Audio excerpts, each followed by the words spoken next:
mezzanine up there today is also senior day here at the college.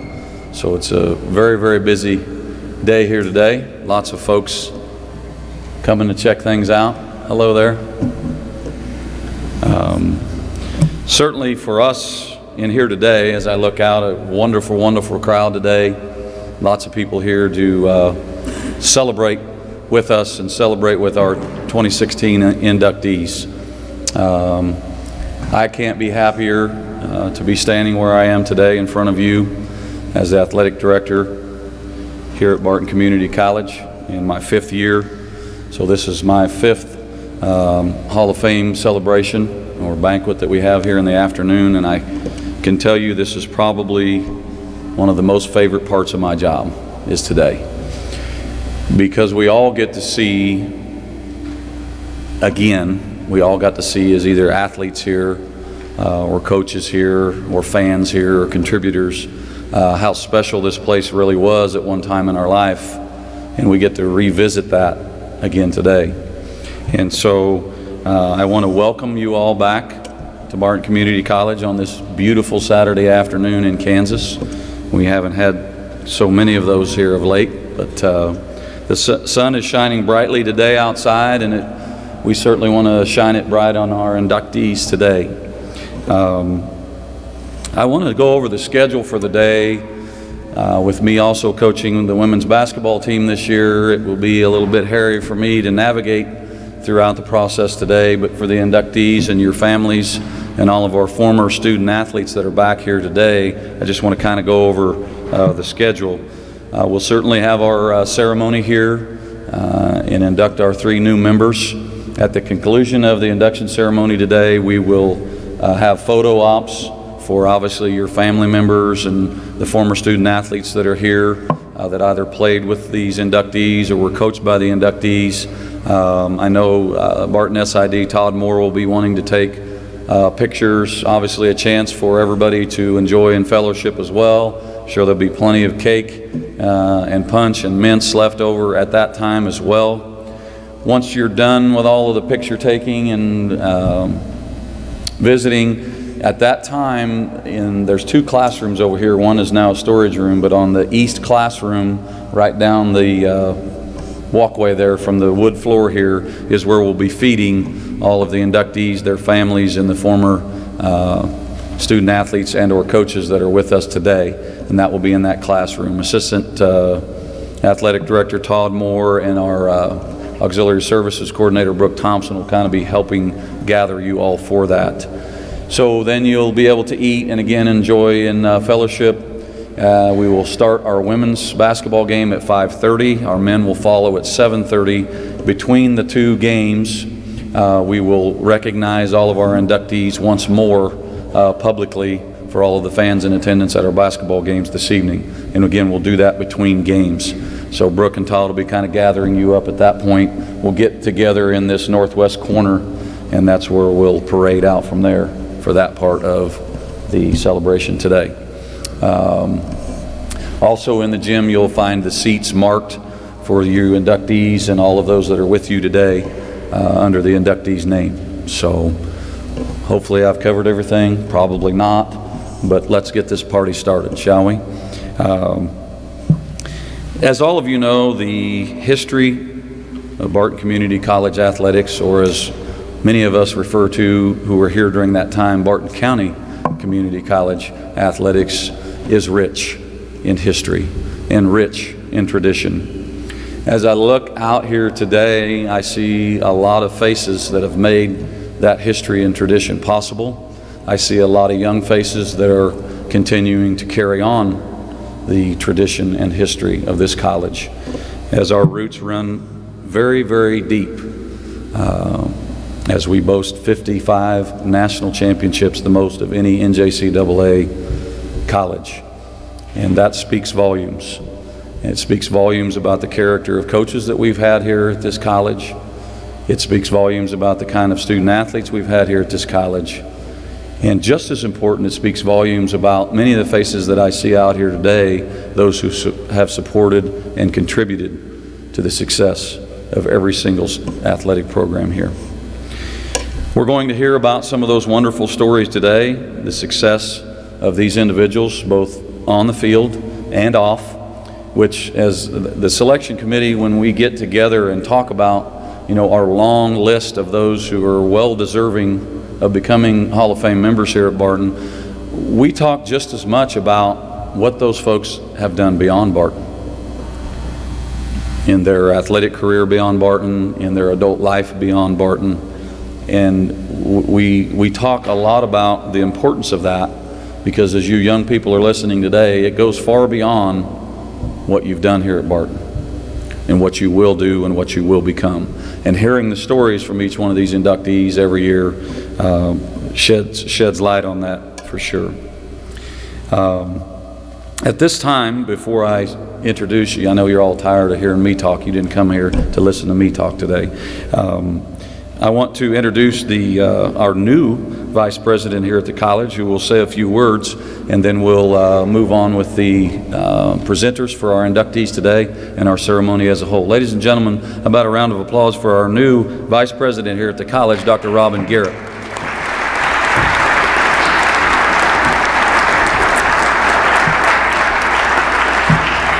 Well, thank you. As Trevor mentioned, I am brand new. I'm 6 months old here. I arrived in August, and from the first minute I stepped foot on this campus, it was evident that the faculty and staff care so much for the students here at Barton, and I'm proud to be a member of this Barton family.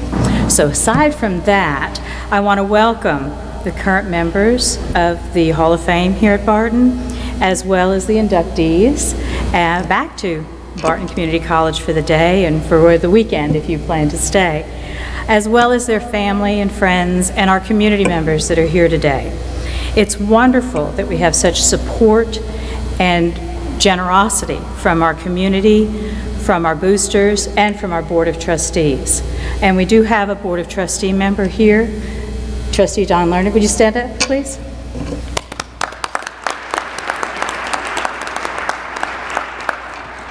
Thank you. Their support for the various athletic programs here is amazing. We have so many, and I was so very impressed with the awards and the students here. It's amazing. It really, truly is.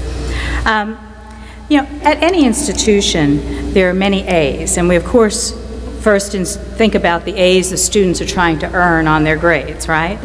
But at Barton, there are 2 A's that are very tightly woven in a very wonderful partnership. That's athletics and academics. When you have an athletic program such as Barton's, you open doors for students that wouldn't necessarily have an opportunity to achieve an education. And the athletic department here at Barton ensures that these students come here and not only work and develop the sport that they came here for, or sports, as our inductee did, but they work on their education and their whole body, their whole mind. The work that the people in the athletic department do builds self-esteem, self-confidence. It builds their teamwork skills, their collaboration skills, all the things that their future employers will treasure in them, and that experience that they've had here at Barton. So that alone, with the education they get and the exposure to events like this, is amazing. I know that you will recognize all of those traits when you hear about the current inductees, and whether they were here as a coach, a student, a director, a mentor, they are all leaders, and we're proud to have them as part of the history of Barton Community College. Thank you. Thank you.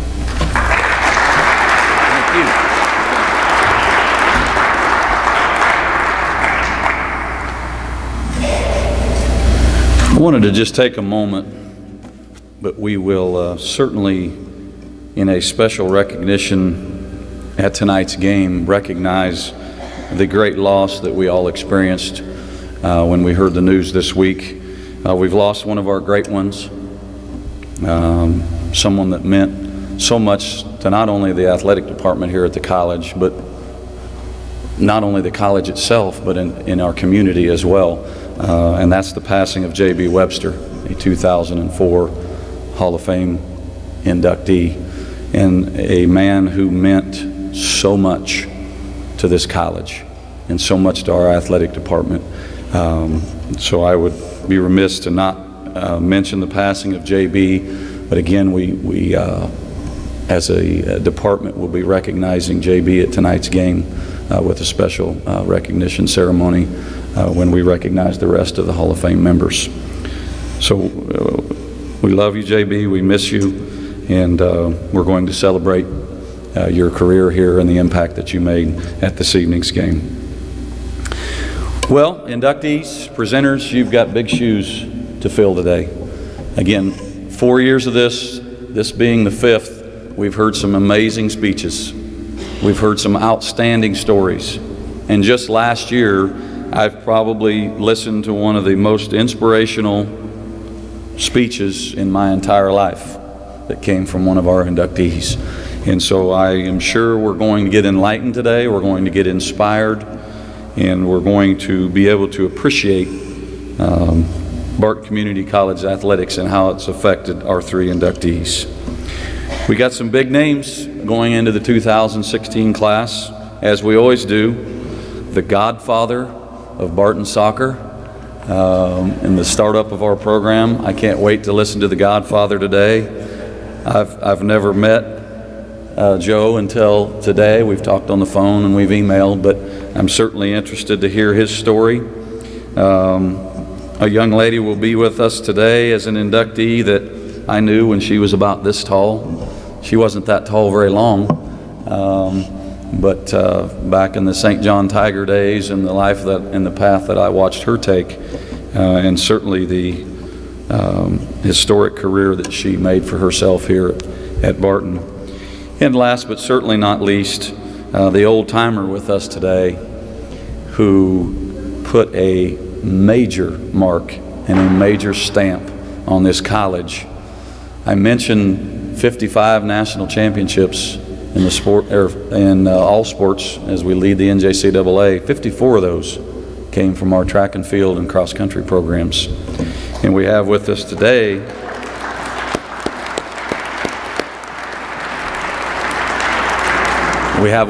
actually several people that were heavily influential on those national championships. But as I learned more about Ray and really where he came from and where our track and field program came from the very beginning, those first bricks, that first mortar that was put on that program, I learned came from Ray. And I only knew Ray, kind of like I knew Caley from just growing up around here and knowing people, but from Hoisington, Kansas. I played basketball against his son, and I knew his daughter, and he'd always offer us lemonade and Pepsi on the corner, and if we needed to go to the restroom when we were waiting for an hour and a half for the Hoisington parade to get moving. That's how I knew Ray best. But certainly very interested to hear the background, more than I've already heard, of how Ray got our track and field program off the ground in the rich history that we know of today. So with that said, we'll have our first presenter up here today. We're going to go ladies first today, and our first presenter, no stranger to Barton Community College and our track and field program. Glad to have him back with us today as he's going to present our first inductee. Ladies and gentlemen, how about a big hand for Lyles Lashley? Welcome back. Thank you.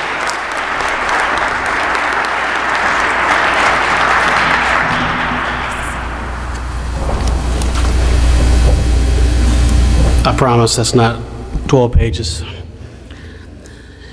It's an honor to be here today to introduce Caley Carter. In a day and age when people and athletes and kids specialize in just one sport, Caley grew up in high school where she starred in 3 sports. I remember going to her house for a home visit, and I walked in and realized I was the shortest person in the house by over a foot. And it's a good thing we had Coach Pineapple with us, because he wasn't too much taller than I was, maybe a little shorter. I realized then, though, that we had something special coming to Barton County. And Caley definitely was that, and we were excited about her being there. As coming as a volleyball and a trackster. And as Caley started her freshman year, she made a huge impact right away. And I'm not going to sit here and try to act like I'm a volleyball expert and kind of tell you all the great things about volleyball. But I will tell you, in a sport that's dominated by, a lot of foreign athletes, I know we had a lot of Brazilians here over the years, Caley was dominant out there.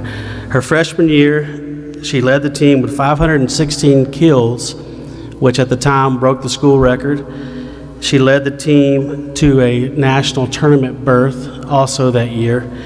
And she was very, like I said, dominant and was on the all-region team in volleyball.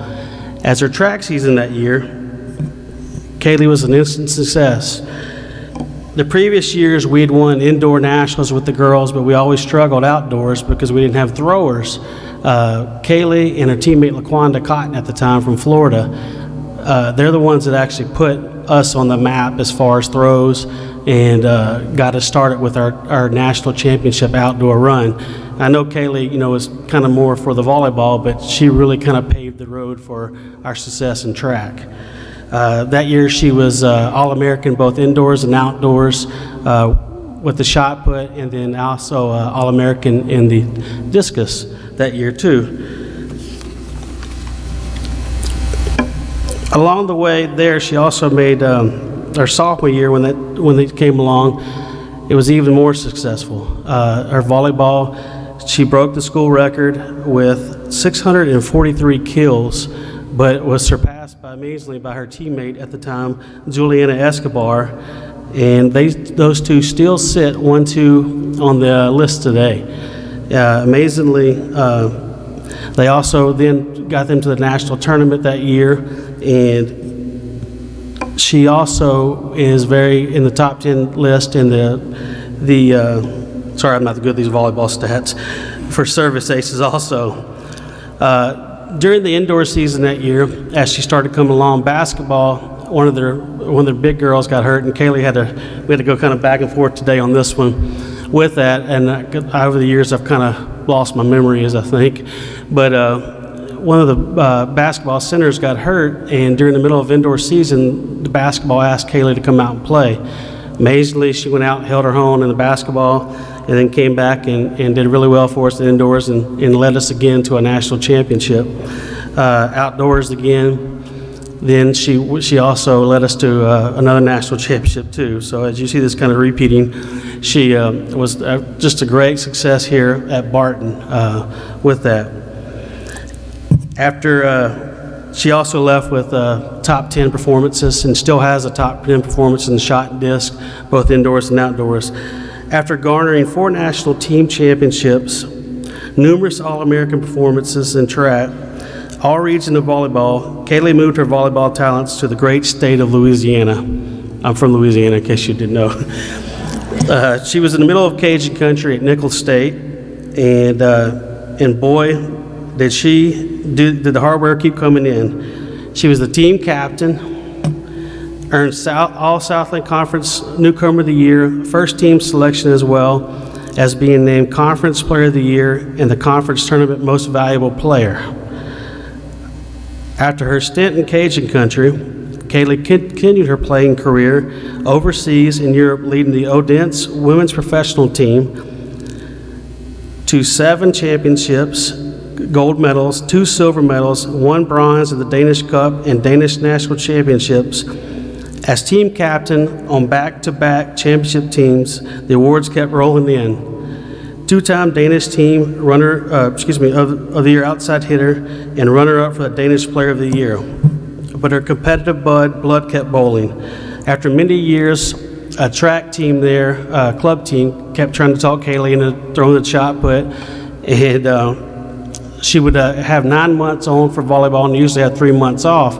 Well, just so happened that 3 months was the time that track did. Well, her competitive blood, she picked the shot put up, and then amazingly, she won the Danish National Championship in 2009. So here we have a girl from Great Bend, Kansas, competing in multi-sports in the high school level, the college level, and now at the world scene. After her playing career was over and wrapped up, Caley has now turned her talents up to coaching. After brief stops in New York and Indiana, Caley and her husband, BT, whom she met while in Denmark, have made a home back in Louisiana at Centenary College, which is in Shreveport. What an amazing athletic career this young lady has had. As a talented three-sport star in high school, in which she had a state record. Hang on one second.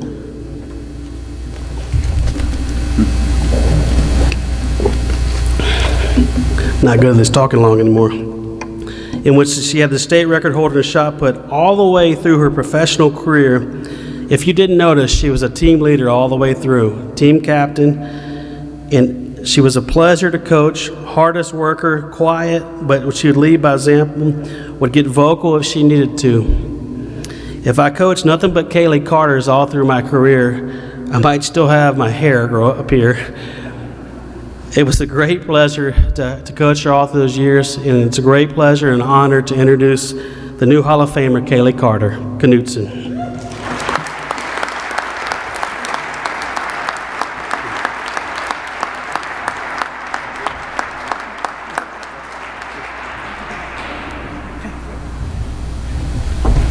It's kind of funny to hear a track guy talk about volleyball stats, but he got them right for the most part, I think.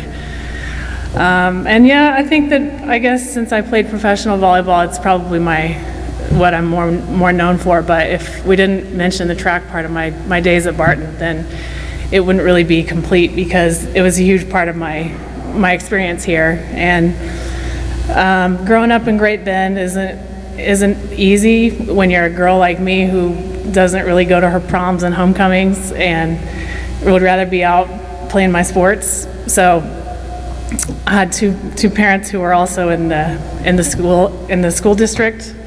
So you're kind of under the microscope every now and then. But I found my home here at Barton because I had several offers to do both volleyball and track, some for basketball even, but I knew I wanted to go with two sports, and Barton County was the way to go. It was the most competitive. I think that we could have given a lot of D1 teams a run for their money, for certainly in track, but also for volleyball. And so the two just kind of fit together. Even though it was right here, growing up here, I felt like I kind of wanted to get away right out of high school, but this was just the definite choice for me. It was where everything fit together. And I got to be on the same team with people from all over the country and all over the world. After my 2 years was up here, I counted, after watching the Olympics several times, I was actually on the same team as 8 Olympians right here at Barton. So to be in the Hall of Fame when those were my teammates is very flattering, because they're some outstanding athletes that came through here. Still friends with most of my teammates that I played with here. My Brazilian teammates and my LaQuanda Cotton is one of my best friends. I see her every year. She speaks to the team that I coach now. So I mean, I not only had great teammates, but they're my best friends still today. And the relationships that you form when you're a college athlete they will last you for the rest of your life.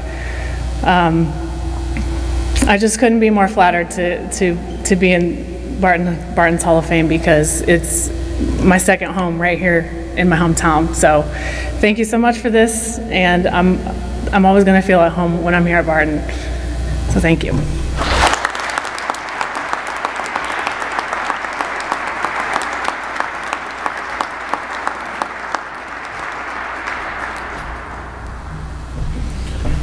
We always get to hear more history than we had ever heard before, and that was very, very impressive, and welcome to the club.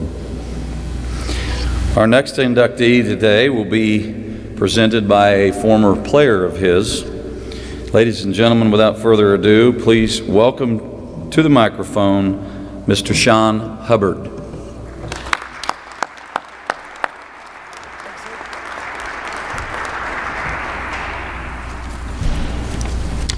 I don't know how you're going to sound after that resume, Joe.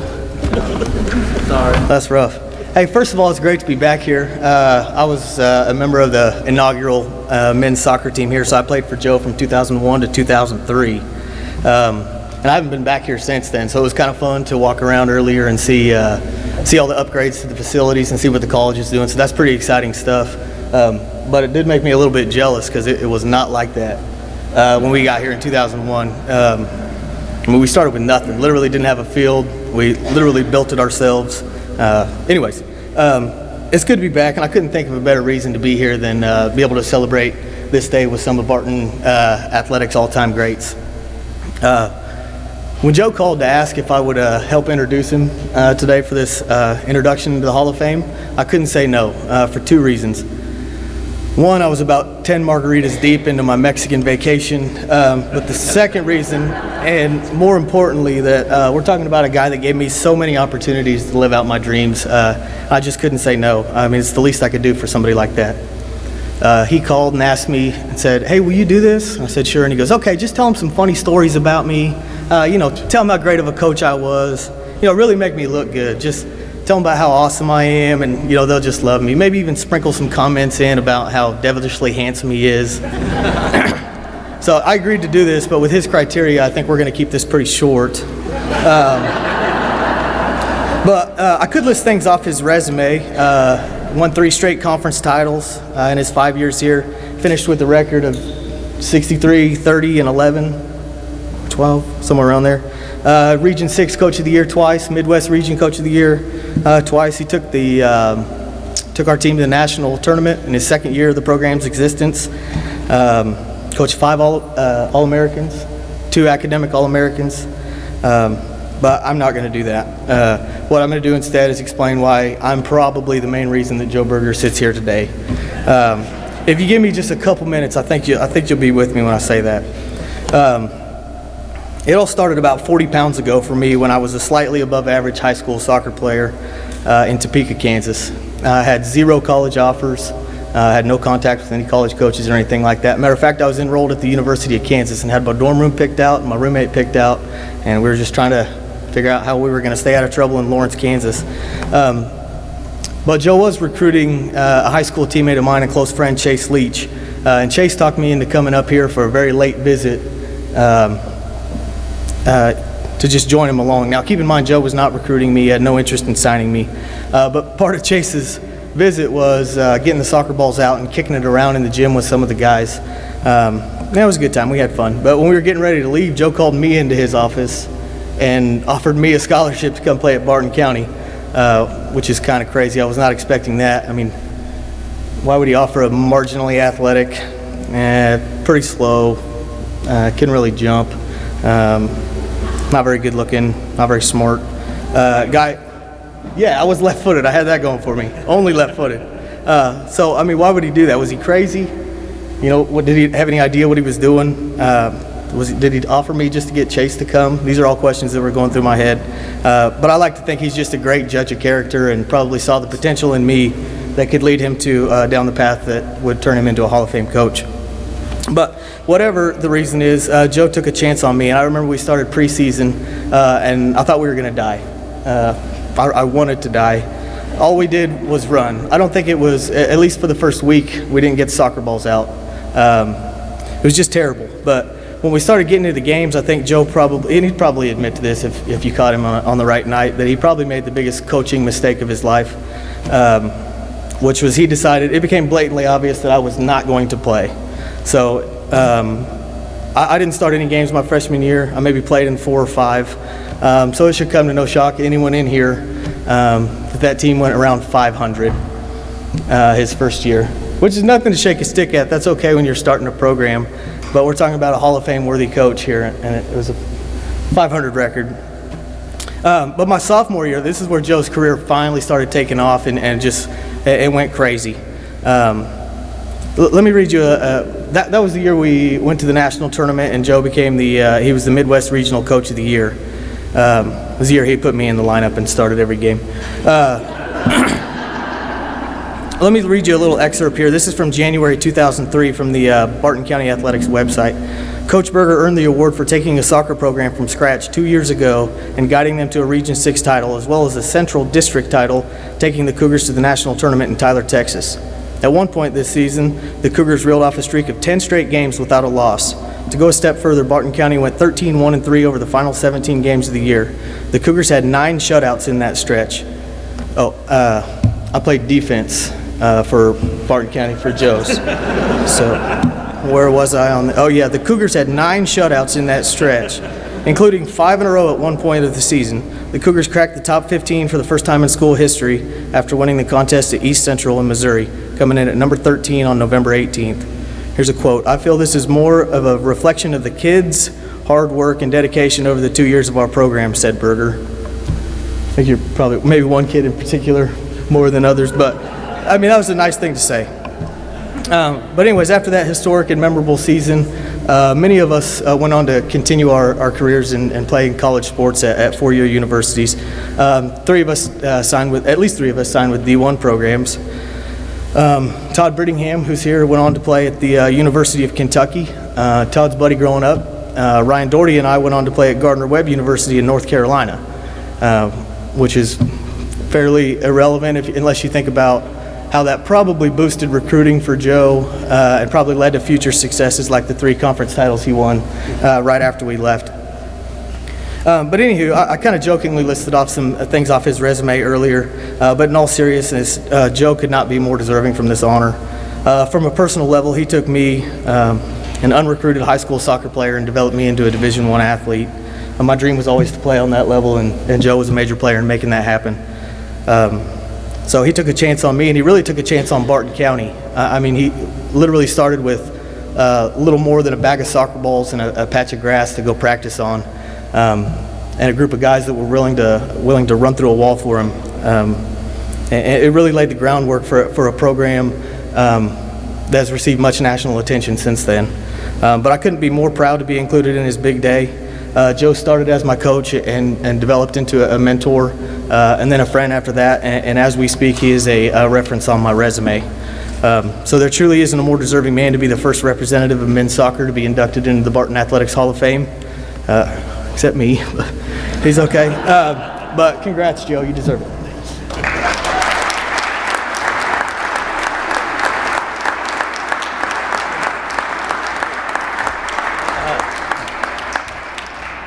Well, I want to thank everybody here because this program wouldn't thrive without a bunch of people that helped me with Sean Hubbard as we grew him as a young man. You know, looking out, I see Kathy O'Shea, I see Diane Engel, I see Dana Foss, I see Angie Maddie, and there's a whole bunch of people, Ryan Zink, Ken Henderson, a whole bunch of people that make this such a special place.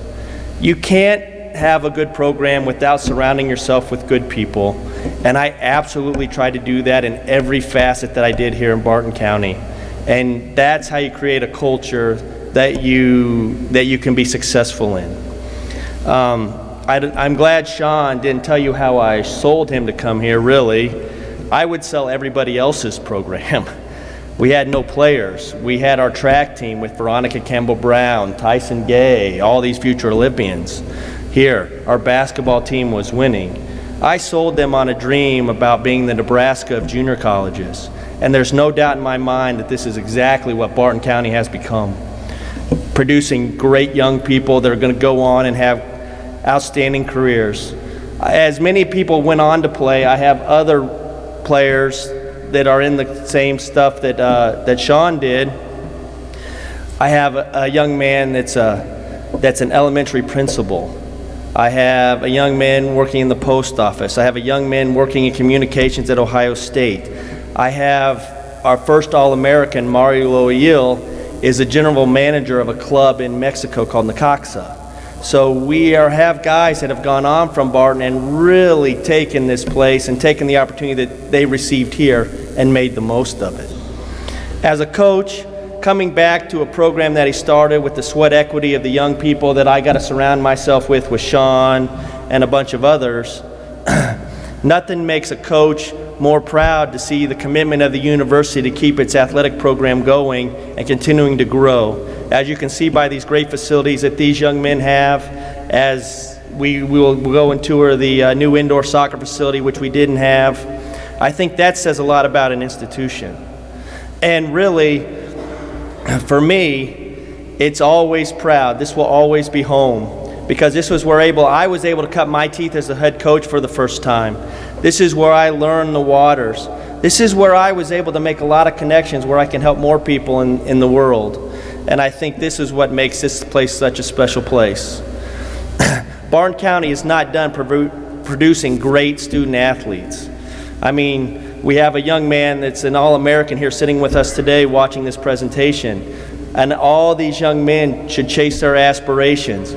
But I'm going to challenge you to remember two things. One, remember why you chose Barton County. What are the opportunities it gave you to be successful, and what the opportunities is you have before you. Two, take nothing for granted. You are the beneficiaries of the hard work of players that have come to Barton County before you. And just like any parent, you want your program to be in a better place when you left it. And when I talk to Sean, and I talk to Todd, and I talk to many others, they're so proud of what you guys are still accomplishing. And remember, when you go out and play, you represent everybody that came before you. And that's a big burden here at Barton County, because there's some great players and great people, and that's the burden that you have before you. Like I said, this is very, very special place to me.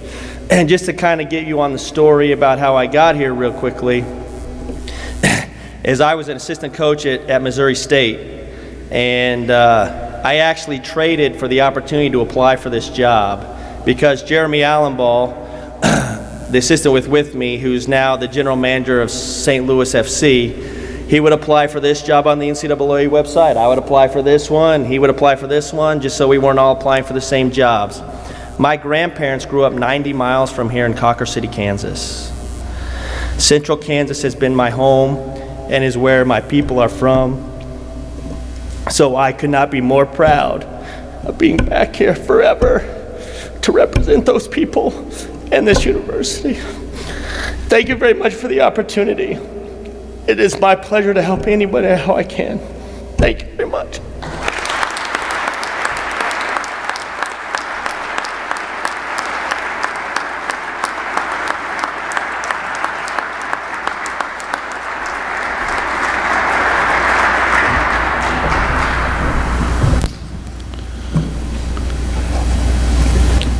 I knew we would get to one of those points sooner or later today.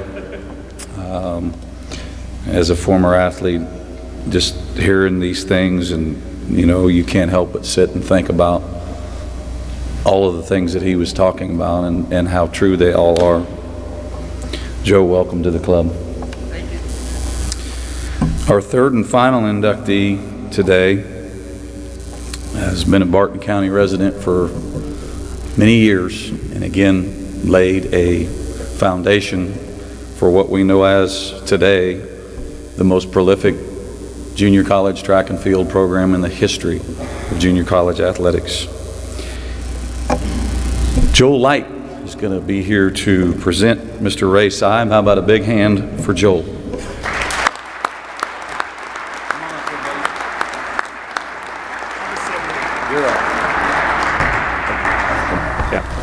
I was just going to sit there and, take that all in for a little while. I'm glad that I wore socks today. I didn't know I was going to be up on the stand there. So, I know that you mentioned the facilities. It's just incredible. You think about seeing a bunch of our classmates and teammates from the 1970s, 40 years ago almost. And you think about what the facilities looked like back then. This is absolutely phenomenal, absolutely phenomenal. One of the things that I asked Coach Seib, I says, where's the high jump mat? Because I was always interested in where that was, because it used to be right by his office over there in the southeast corner. And we would, when the basketball team was out going doing something else, we'd pull that thing out, and I'd get to high jump on the basketball court, so that was always a lot of fun. So I always looked forward when the basketball team was out of town, so I'd get to practice indoors. You know, when I was talking to several of the teammates, one of the things that really stood out was this is a very well-deserved thing for Coach Seib, and I really know that, you know, just judging by how many people are actually here to support Coach Seib in this, and also the people that are out watching it on the video stream. So there, you know, there has been a lot of change. It's hard to believe that it's been almost 40 years since I met this man. There are some things that are burned into my memory, like when I was coming up here today, looking at that hill and running up that hill, the 400 and some yards, that big cottonwood tree where we'd hang a left and go all the way up. Coach Seib had to get permission from the Johnsons, I think it was, so that we could finish that hill. And I don't know about a lot of you, but I kind of wish that they wouldn't have given him permission, because there was sometimes that was really, really brutal. But obviously this was a great hire for Barton County. It changed the trajectory of the program. And it's demonstrated by the number of All-Americans and national champions that he had. So I was thinking about this, and one of the things that's a very important question to me is, how does a person make a difference? So I think about how Coach Seib makes a difference. His passion, his emotion. I know we spent a couple hours recently talking about this. We laughed till we cried. Sometimes we got a little misty-eyed, because that's how passionate he is about the program and about many of the people that were his athletes. It was just really a good thing. And I think also when we were athletes for him, we saw that as well. Another thing that Coach Seib did was he makes others feel important. I know from experience, when, you know, I was recruited, I got several, you know, kind of form letters. Some of them were, you know, a little more personalized. But I got one letter, 2-page letter, that was handwritten from Coach Seib, and that really made me feel special. Of course, I learned later that he didn't have a typewriter, but that's another story. He also came when I went to the University of Kansas. He came up and saw a couple meets, which was great.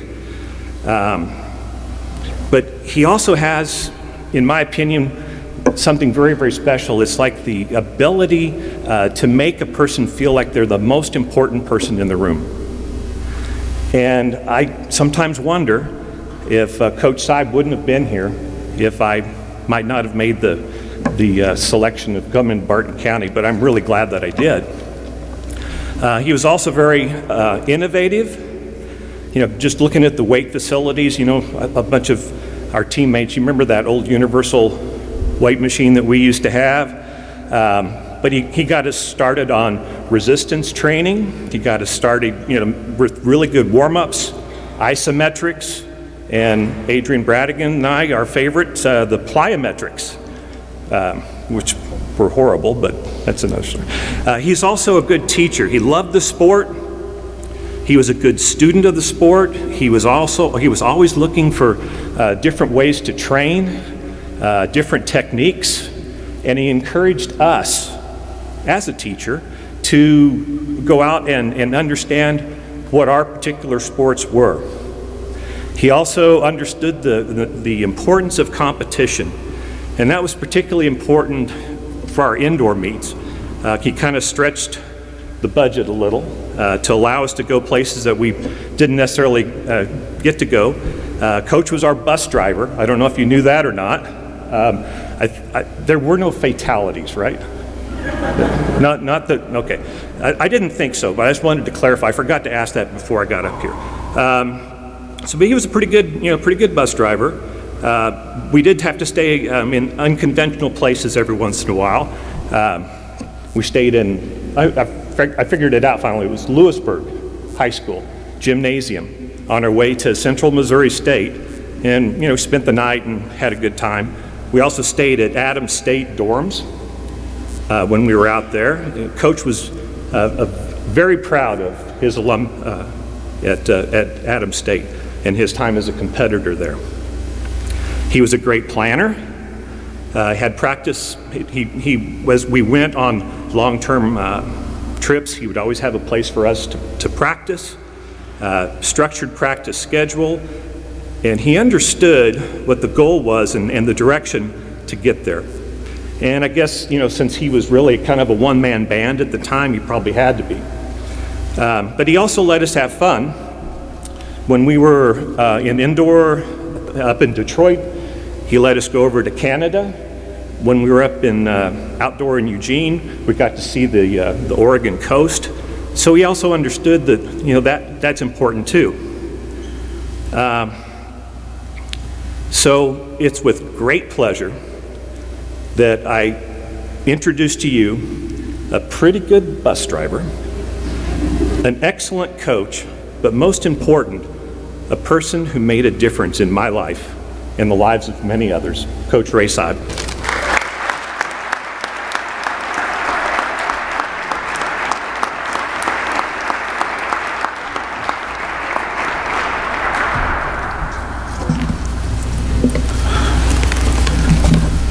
Before I start, I want to thank God for everything. I want to take a minute, not to ask for anything from you, Lord, but just to simply say thank you for all that I have. Thanks, Joel. Joel was a prize. Thank you, Trevor, for the call. The phone call of 12/18 of 2015 at 12:02 p.m. Thank you, Dr. Garrett, for the facility that's here now that I wish was here then. David, thank you, the Booster Club, for the host that you have been, now 16 times. And Dana, we wouldn't have been able to do it without you. Thank you, Dana. And I hope everybody here understands how important she was and is.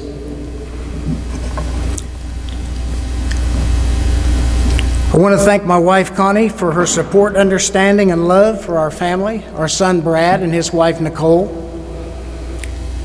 our daughter, Heather, her husband, Desmond, who couldn't be here because he's a D1 coach.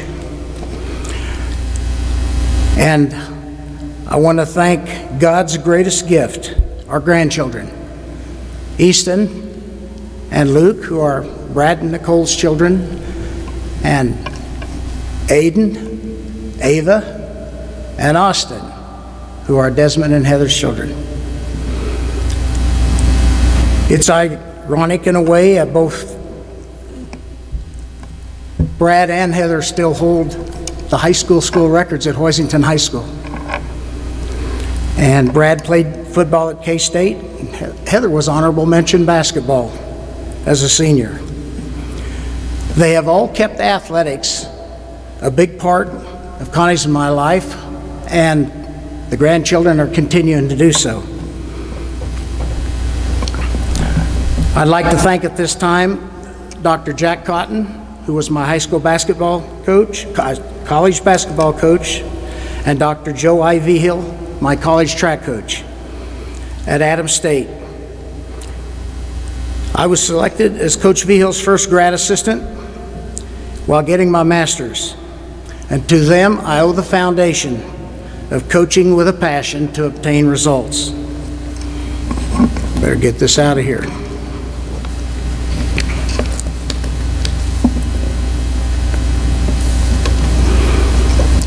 There isn't enough time to tell you, but I'll make it fast. Gratitude, honor that this event brings to myself and my family. And also to all the athletes that are responsible for this recognition. The athletes are responsible.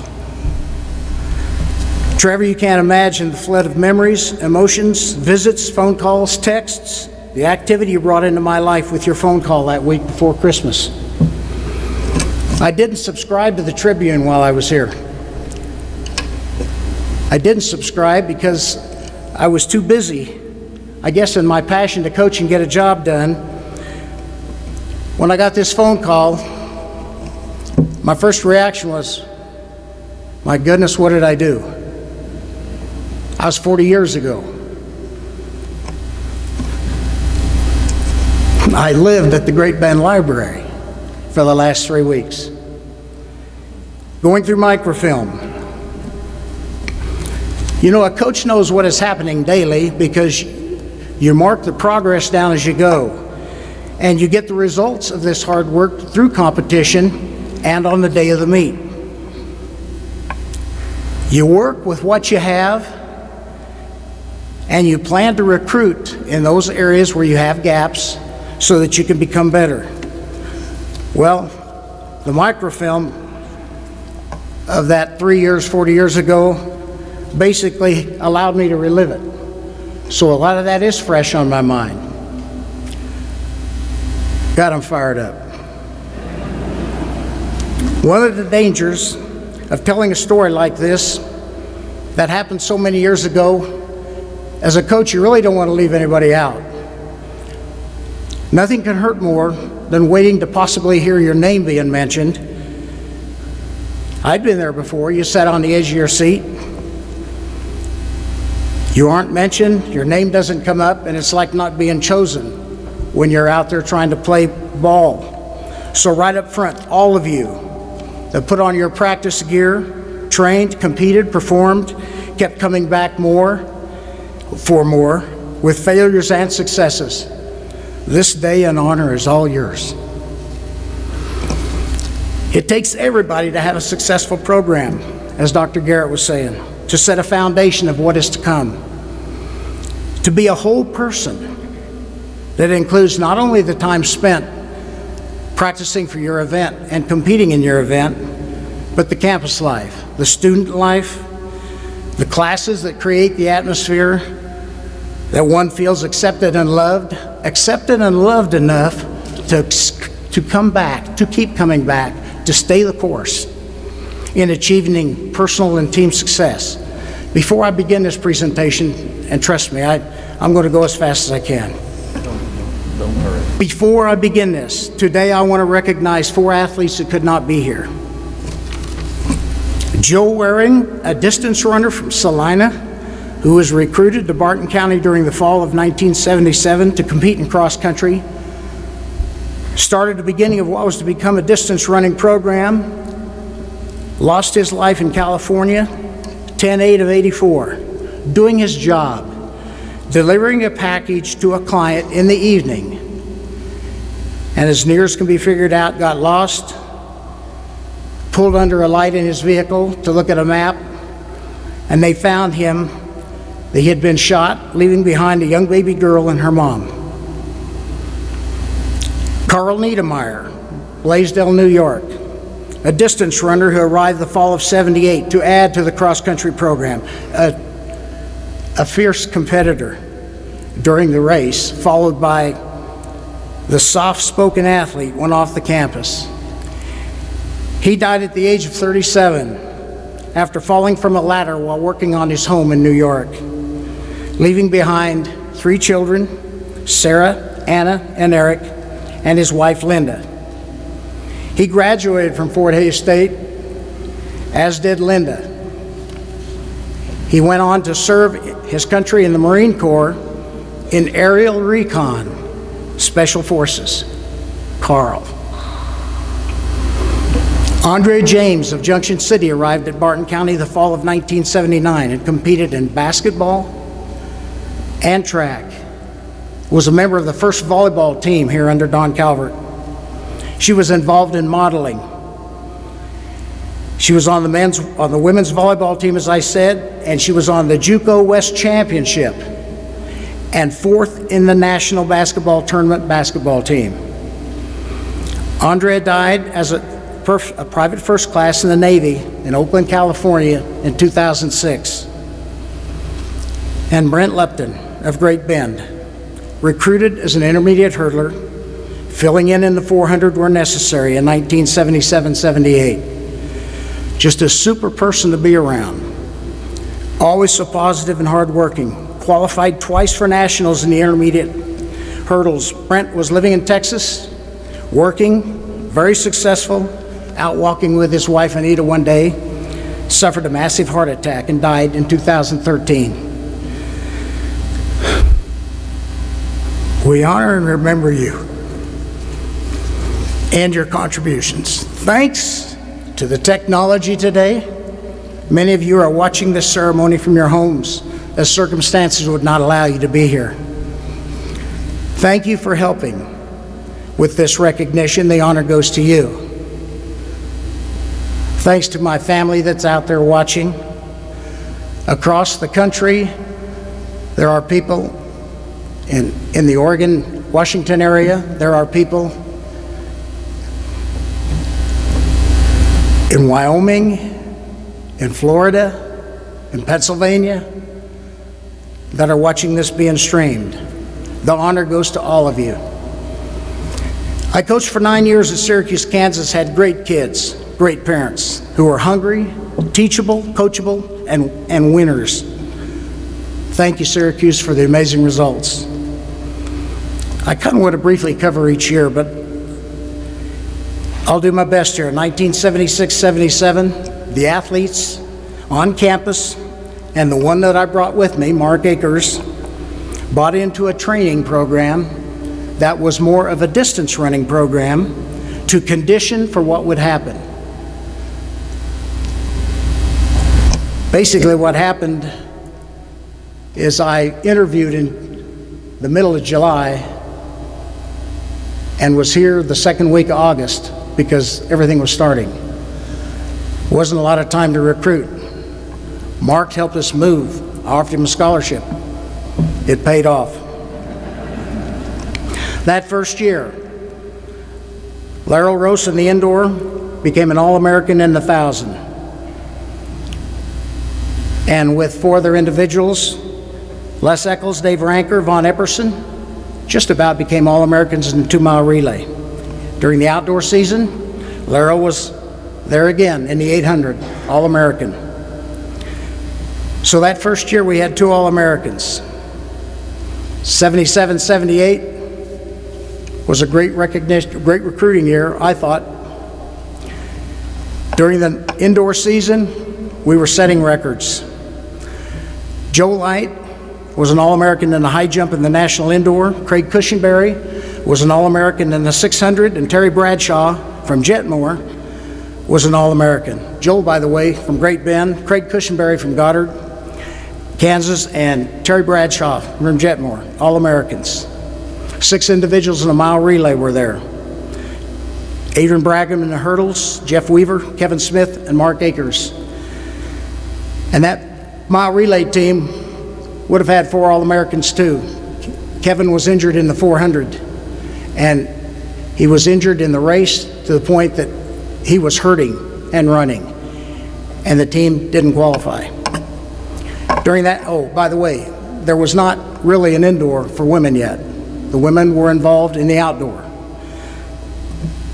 Our women were involved in the indoor, and they set quite a few records that year.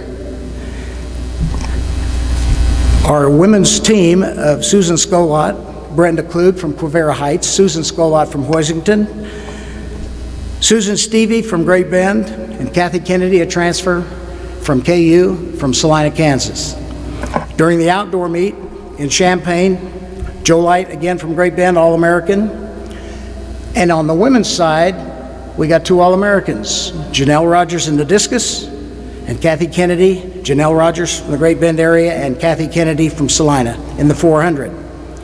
Once again, we just missed.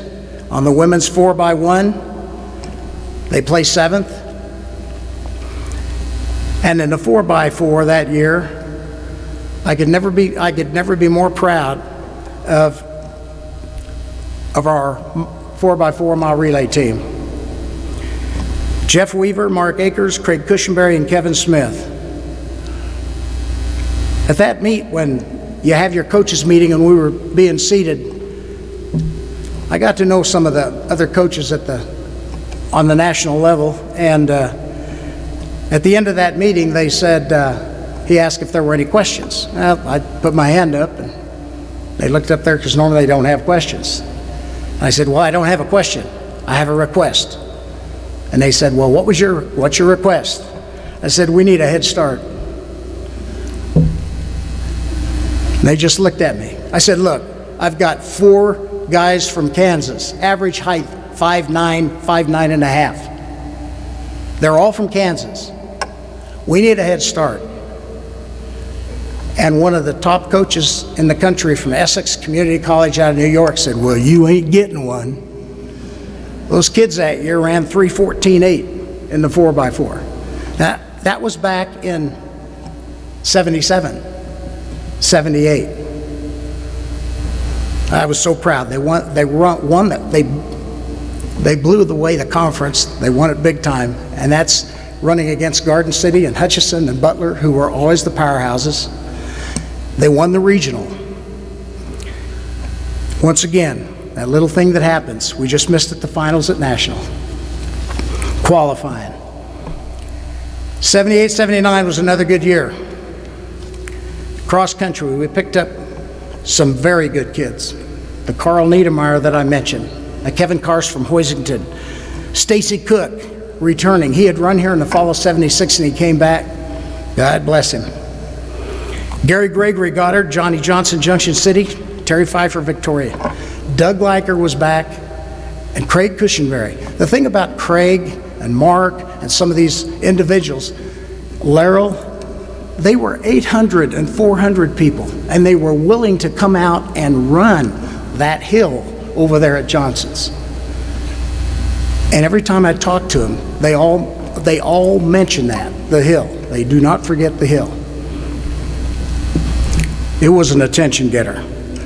We did it every Monday. Made you behave on the weekend. We began winning meets in cross country at Barton County. We were 4th in the regionals. Gary, Doug, and Carl qualified to go to nationals. It was a beginning. During the indoor, we were joined by Dave Corkle, Great Bend, a kid by the name of Scott Simlick in sprints, a hurdler named Stuart Sutton from Hugoton, who, by the way, called me this morning because Jeff Weaver got on the phone and he had just remembered he couldn't figure out why the 6th was circled on his calendar. And he said, oh my gosh. And that was one of the calls this morning. He said, we had school today, Coach, or I'd have been there. I said, it's Saturday. He said, I'm an administrator. We had school today. Learn that from you. On the women's side, Nonette Hickey from Great Bend signed for basketball and track. Pam Berkey Goddard, sprints and 400. Carol Hardig Ellenwood, sprints 400. Carla Bradigan, Cuba. Adrian's sister, high jump. And Chris Garner from Great Bend, shot discus. Now, Chris also played basketball, so we didn't get them until the outdoor. In the outdoor, the indoor, Columbia, Missouri, Joe Light, All-American, Jeff Weaver in the 60 All-American, Kevin Smith in the 400 All-American. On the women's side, an indoor, Susan Scholot, long jump, All-American, Pam Berkey, 60-yard dash, All-American, Carla Bradigan, high jump, All-American, 4x4 relay, second in the meet, Susan Scholot, Susan Stevie, Carol Hardig, and Pam Berkey, All-American. Ooh. It's getting fun. Let's go to work. Every season, records were getting set. 1978, 79 outdoor. What a place to have a track meet. Eugene, Oregon. Spent the night in Denver, ate at Casa Bonita. Messed Jeff Weaver's hair up. We had a great time. It was windy in Oregon. I think that it was windy like it gets out here. Joe Light, national champion high jump. He was the only one there that could clear 6'11". He raised it up to 7 foot. He looked at me, and I remember and he cleared 7 foot. And he became Barton's first national champion in track and field. Barton's first 4-time All-American. On the women's side, Pam Berkey, All-American 400. Both the 4x1 and the 4x4 relays made up of the same four: Susan Skolot, Susan Stevie, Carol Hartig, Pam Berkey, All-Americans in both. One individual that I wanted to mention that I had never been more proud of was Nanette Hickey. In the conference meet that year, she outran 3 of the leading cross-country runners from Dodge City in that conference meet. She did it after basketball without a cross-country base. She was tough. And also at that meet, oh, by the way, she ended up finishing 11th in the 1500 at Eugene. It was a school record. She was fantastic. And all of that without the cross-country base. Gary Gregory in the 3000 steeplechase, regional champ. Very good performance. 4x4, running great. We had a new kid on the block, Kevin Karst. And Craig injured his ankle. They failed to qualify. Can't say enough about this sophomore group of women and men. A group of athletes, tremendous bunch to work with. So proud of them. Many of those sophomores continued on in running track and field in 4-year institutions. And a good base was being set at Barton. Lots of things were happening that summer, the summer of '79. I recruited like crazy. I wanted to build a middle distance program here, and I'm not even a distance coach. But because we didn't have football here, I felt like Butler, Garden City, and Hutch always got the head up on us because they would have running backs that could sprint and hurdle, and they had linemen that could throw the shot and discus. Well, we're going to catch them. We're going to get a distance base at this place. And I went out and talked to Dr. Downing, and he said, go for it. And I was able to pull in an assistant coach. Now, Gordon Berry had helped me from time to time to drive the bus. Great guy. Kids loved him. But I was getting an assistant coach. And Reed Harder, who had run at Oklahoma State, came on campus. And he brought with him a young man by the name of Reggie Boudreau from Oklahoma, Quinn Smith and Jimmy Brackeen. Now, I was talking to Reggie too, but I didn't have quite the clout that when I told him Reed was coming. If I remember right, I think Reggie drove up here and signed. He was so excited. I had signed some other kids that year, and some of you in the room will recognize the names: Eddie Taylor, Oklahoma; Terry Jones, Georgia; Chris Michaelis from Lions, and also on board was Terry Barrow from Ellenwood. Returning in cross country that year was Gary Gregory, Carl Niedermeyer, and Kevin Karst. Barton was set to have a very, very good cross country season. They started strong, and they did. On the women's side that year, I was able to sign Alicia McQueen from Wichita North High School. Wichita North. Alicia was the fastest sprinter in the state of Kansas, all classes. I got Tony Smith, Wichita Southeast, MVP of her team, one of the best quarter milers in the state, and I believe on a track team club there, they were a national record holder in some relay.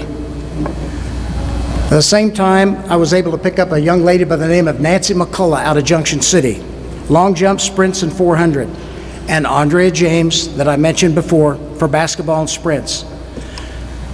And a young lady by the name of Brenda Underwood in the distances. Returning was Pam Berkey, Carol Hartig, Nanette Hickey, and Chris Garner. And look what this whole group did, the women. And look what the whole group of men and women did in the previous 3 years. The foundation of track and cross country for men and women. That year, Gary Gregory and Reggie Boudreau were All-Americans in cross country.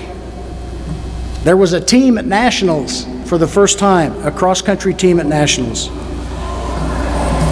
In the indoor, Gary and Reggie did it again, All-Americans. In the outdoor, Gary and Reggie did it again, All-Americans. And the women cross-country team was in its beginning stages. During the indoor meet, 6 girls, Alicia and Tony, Nancy McCullough, Pam Berkey, Carol Hardig,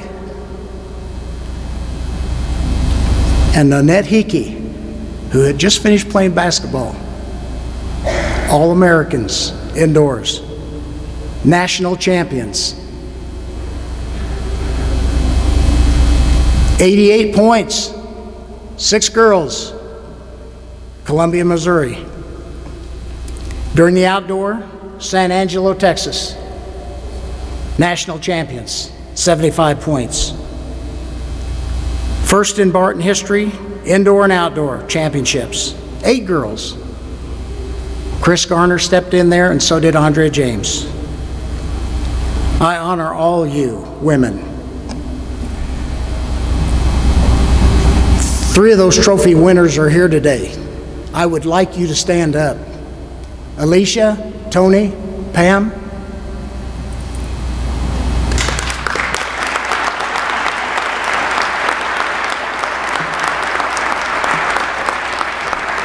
Thank you, ladies.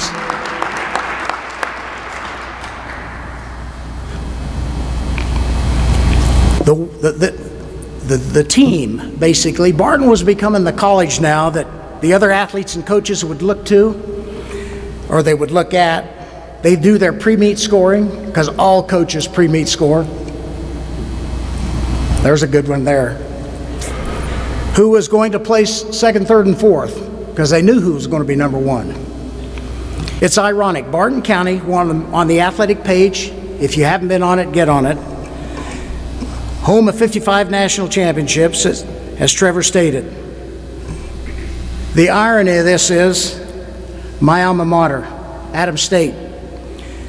This past fall, the women won the national championship in cross country. That national championship is the 50th national championship in cross country, track, and field in the last 50 years at Adams State, beginning with the coaching career of my mentor, Jovi Hill, America's preeminent distance running coach. And that was back in '65. I want to read a letter that I received in March of 1981. I know we're not the most beautiful bunch of girls in the world, but we're among the fastest. I'm so glad you brought us together, for we made a fine team. To be honest, I've caught myself wondering most of the time just what it'd be like with you here with us. Things don't always go the way we want them to, so we accept them as they are. Keep us in mind as well as close to heart. Cougars on the run in '81. Take care, Alicia.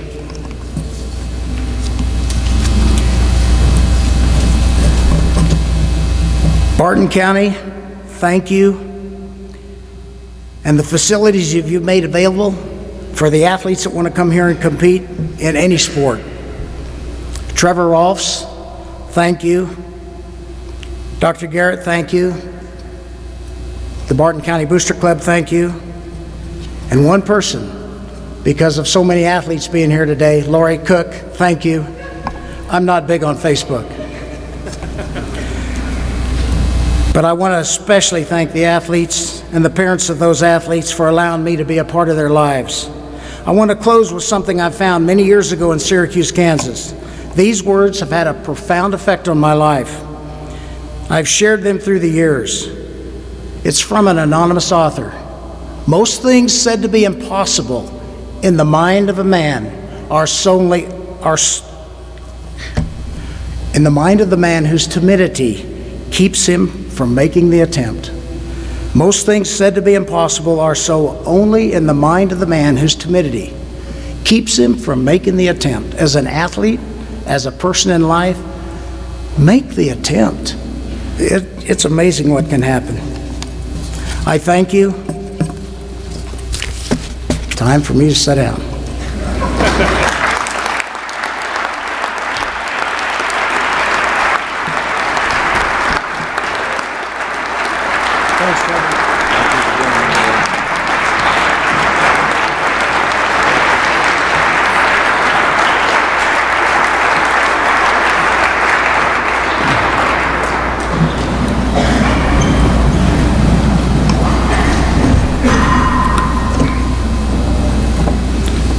I mentioned the foundation, he explained it thoroughly, and how all that happened with our track and field program and our cross-country program here, and why it is what it is today. Ray, welcome to the club. All three of you have made a profound impact on this college, and it is from the administration and from myself, and being a former athlete here, we are all in hope that Barton had made a profound impact on you and your time here. It is the special people that we bring in here every year and induct into our next Hall of Fame class that remind us of who we are and what we believe in here at Barton. We believe in success. We believe in making things available for our athletes to be successful, things that will help make our coaches successful. We've heard of the facilities was brought up, and I think all three of our inductees' words today. And we have made great strides since all of you were here, since I was here, and we continue to make strides. And it's never done, as we always want to try to continue to give our coaches and our student athletes the best opportunity to be successful. More importantly than that, and as I spoke of earlier, we hope that you young folks in here today and all of the 300 plus student athletes at Barton Community College this year realize what's beyond the opportunity that we give you here to be successful and what you will do with your lives beyond Barton. 3 more individuals on this stage today with very successful lives, very successful careers, family people. Again, I can't help to think that part of that basis of where they've gone today and where they're at today wasn't started and somehow influenced by those people here at this college. And you heard some of those names mentioned earlier as well.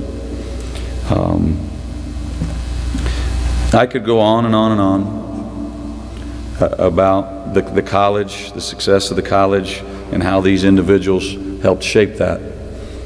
I want to thank Joe, I want to thank Caley, and I want to thank Ray for being here today. You are all 3 extremely deserving of this honor.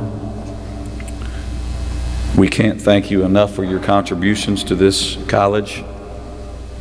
You were a stud, 3-sport athlete. You know, not only was she a decorated athlete in 2 sports, I find out today, and I think that Lyles had mentioned this too, or Todd may have mentioned it, that she also played some basketball here.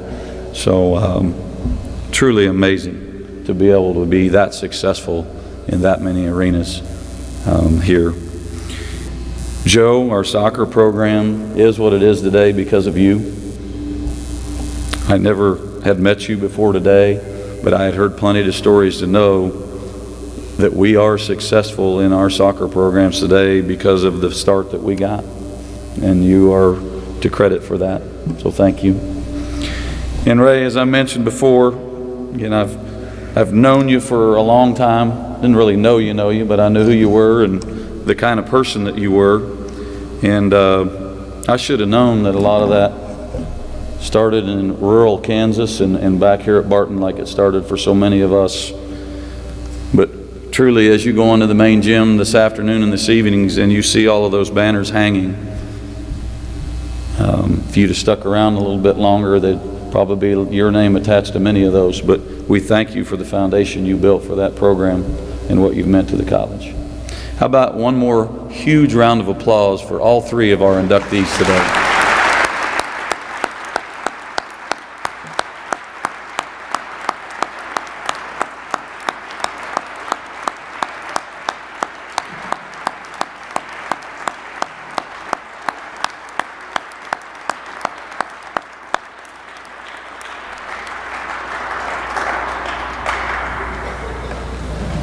Before I close with this afternoon's ceremony, I would like to introduce the president of the Cougar Booster Club for this year. And I want to say a couple words before I introduce David. Again, being a former athlete here and an athletic director here now for the past 5 years, and really being around Barton since I was way little bitty, it isn't hard for anyone to see that comes to the events at Barton and is a part of Barton athletics to know or to understand the impact that our Booster Club has on our programs. It is without a doubt, still today, as time has passed, things have changed in so many ways, but it is without a doubt the most impactful Booster Club in our entire conference still today. And again, I could sit up here and talk to you for hours about all of the things that the Booster Club has meant to Barton Athletics. But when David comes up, he's going to introduce those board of directors that are with us today. And we all owe so much to our Booster Club. So a few words from them and our current president this year. Ladies and gentlemen, how about a hand for David Foss?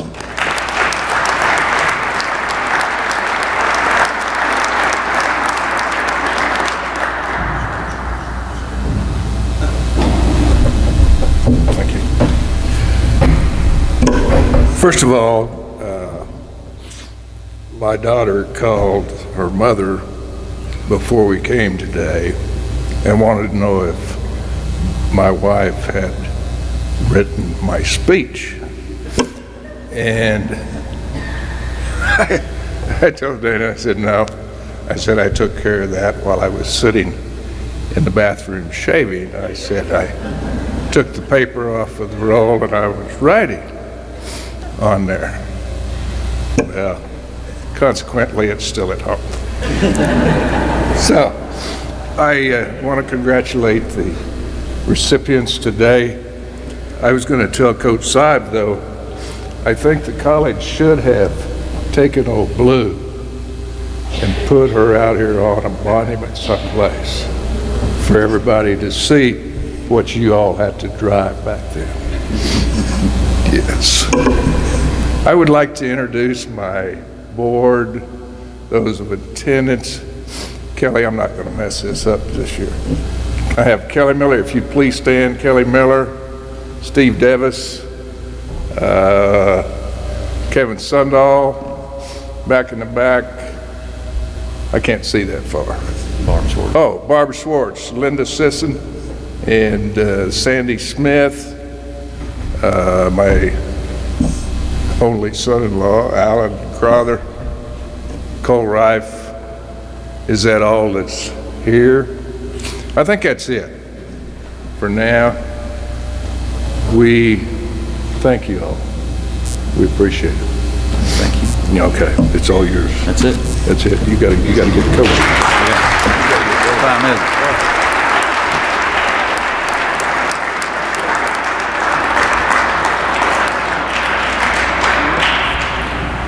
I was going to ask that you give a hand to our Booster Club board members, but we just did that, so thank you. And thank you for being here today. We will recognize them tonight between games, but I think it would be important too for those of you that are here this afternoon and maybe not here this evening when we honor our current inductees from the start of the Hall of Fame back in 2000. If you are a current Hall of Fame member, would you please stand?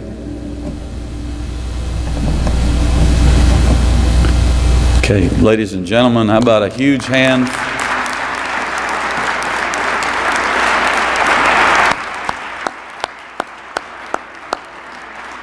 I wasn't sure how many of you were here for sure, but Dana Foss and Kevin Sundahl, thank you for being here today, and thank you for being Barton. We'll recognize all of our current Hall of Fame members between games this evening, along with our new 2016 inductees. It's been a great afternoon. It always is. I want to thank the current student athletes for being here today, friends and family of all of our inductees, certainly our Booster Club folks, our community, people who are very supportive of the college. We got basketball coming up this evening versus Dodge City, women's game at 5:30, men's game at 7:30. Between those two games, again, we will honor our 2016 inductees. At this time, remember, you get to hang out, take some pictures, have some cake, some punch and mints, and then we will feed the inductees, your families, and any guests that you have, former student athletes, current Hall of Fame members. We want to continue to celebrate the rest of the day and into this evening. Thank you all again for coming this afternoon. We look forward to the 2017 class, but again, for the rest of the day, we're going to celebrate these three fine young people, young, right, Ray? With us here today. Ladies and gentlemen, the 2016 Barton Sports Hall of Fame class in front of you today. Please stand. Please stand. Stand up.